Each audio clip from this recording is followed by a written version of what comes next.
অসম আৰক্ষীৰ পাকিস্তান প্ৰীতি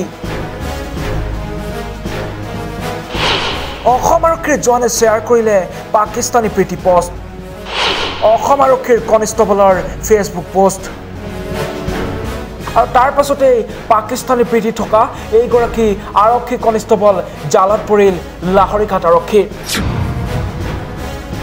প্ৰথমে মন কৰক এই ব্যক্তিজনলৈ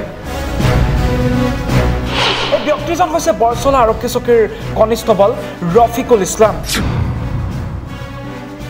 আৰু এইগৰাকী লাহৰীঘাট আৰক্ষী থানাৰ অন্তৰ্গত বৰছলা আৰক্ষী চকীৰ কনিষ্টেবল ৰফিকুল ইছলাম খানে ফেচবুকত এটি পোষ্ট শ্বেয়াৰ কৰিছিল পাকিস্তানৰ প্ৰধানমন্ত্ৰীৰ সপক্ষে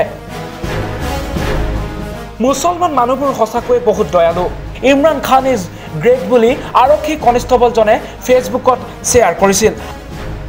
আৰু তাৰ পাছতে আৰক্ষী জোৱানজনৰ সেই বিশেষ ফেচবুক পোষ্টটো ভাইৰেল হৈ পৰিছিল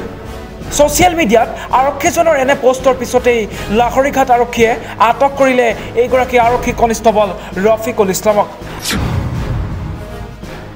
আৰু বৰ্তমান লাহৰীঘাট থানাত আৰক্ষীজনক সোধা পোছা অব্যাহত ৰখাৰ লগতে ইতিমধ্যে নিলম্বন কৰিছে আৰক্ষী বিষয়াজনক